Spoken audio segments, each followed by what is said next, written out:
अस्सलाम वालेकुम दोस्तों, क्या हाल चाल है। मिनिस्ट्री ऑफ लेबर की खबर है जी एनुअल पे हाइक के मतलब। और आखिरी बात इधर ही कि ये ओमानियों के लिए है। एक्सपर्ट्स भी ले सकते हैं अगर उनके एग्रीमेंट में ये चीज़ शामिल है। यानी जब आप जॉब करते हैं, स्टार्ट करते हैं या जॉब चेंज करते हैं, नए आते हैं पहली दफ़ा, तो आपका जो जॉब एग्रीमेंट है अगर उसमें ये सारी चीज़ें शामिल हैं तो आपका भी हक है, आपको भी मिलेगा। बहुत अच्छी कंपनी जो है वो अलातूल देती हैं, कहीं कहीं डिस्कस करना पड़ता है, कहीं कहीं थोड़ी फाइट करनी पड़ती है। बहरहाल ओमानी नेशनल जो हैं और जो प्राइवेट सेक्टर में काम करते हैं, क्योंकि गवर्नमेंट में तो मैकेनिज्म ऑटोमेटेड है ही है, होता रहता है। जो प्राइवेट सेक्टर में ओमानी नेशनल काम करते हैं उनके लिए है जी परफॉर्मेंस बेस्ड एनुअल पे हाइक। मिनिस्ट्री ऑफ लेबर ने नया सिस्टम जो है वो कह दिया है कि जी पीरियोडिक इंक्रीमेंट लगा करेगा। और उसके बाद एवरी जनवरी जो है उसमें इसकी इम्प्लीमेंटेशन होगी। यानी ये कानून जो है कि एनुअल पे हाइक ये परफॉर्मेंस बेस्ड होगा, और जिसकी जितनी ज़्यादा अच्छी परफॉर्मेंस होगी उसको उतने ही ज़्यादा परसेंटेज जो है उसकी सैलरी में इजाफा होगा। और हर साल के जनवरी के महीने में ये हुआ करेगा।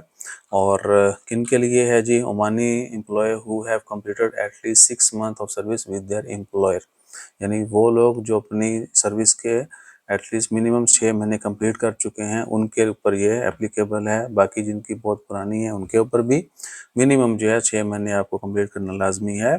और परफॉर्मेंस बेस ये है कि ये 5% बेसिक जो है आपकी सैलरी है वो बढ़ेगी। ग्रोस नहीं, बेसिक सैलरी जो है आपकी वो बढ़ेगी।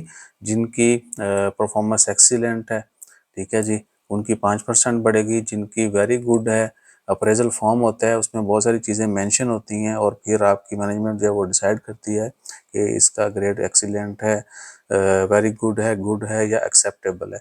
तो जो एक्सीलेंट जिनकी होगी वो 5% के हकदार होंगे बेसिक वेज में इजाफे के। और जिनकी वेरी गुड होगी परफॉर्मेंस वो 4%। और उसके बाद जिनकी गुड होगी ठीक है, उनकी 3%। और जिनकी एक्सेप्टेबल है कि जी इन्होंने जो काम किया है, इनकी जो परफॉर्मेंस है वो एक्सेप्टेबल है, वो इग्नोर नहीं कर सकते, उनकी 2%। यानी जो काम कह लें कि आप कर रहे हैं, बहुत अच्छा भी ना करें, बहुत बुरा भी ना करें, एक्सेप्टेबल भी हो, तो भी आपको सालाना 2% इजाफा होगा आपकी सैलरी में, जो बेसिक सैलरी है आपकी। और गुड को 3, वेरी गुड को 4 और एक्सीलेंट को 5%। लेकिन इसमें जिनकी परफॉर्मेंस वीक है, वेरी पुअर है, उनके लिए नहीं है। ठीक है ना, ये नहीं है कि हर किसी को मिलेगा। अगर किसी की परफॉर्मेंस वेरी वीक है, if the worker is accused of committing a miss,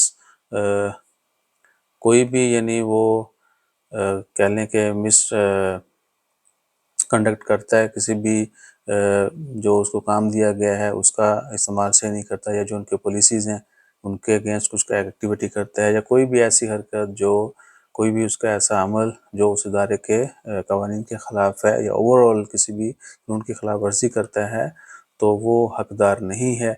और एक और भी है, इफ़ वो आ जाओ रिफ्रेश ना हो, if workers spend unpaid leave in accordance with the provision of article is absent from work for a period of more than 6 month.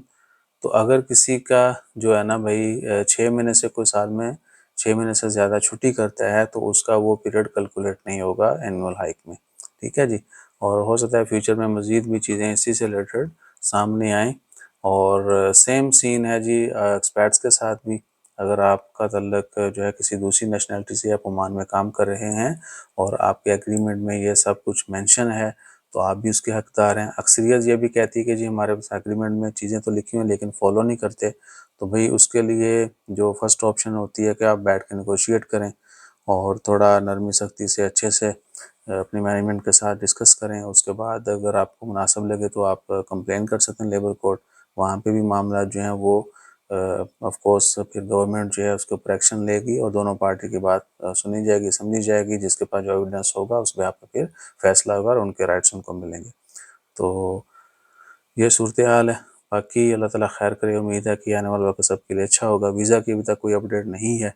जैसे कोई अपडेट आती है इमीडिएटली वो भी शेयर करेंगे। अपना ख्याल रखिए, दुआ में याद रखिए। जज़ाकल्लाह, अल्लाह हाफ़िज़।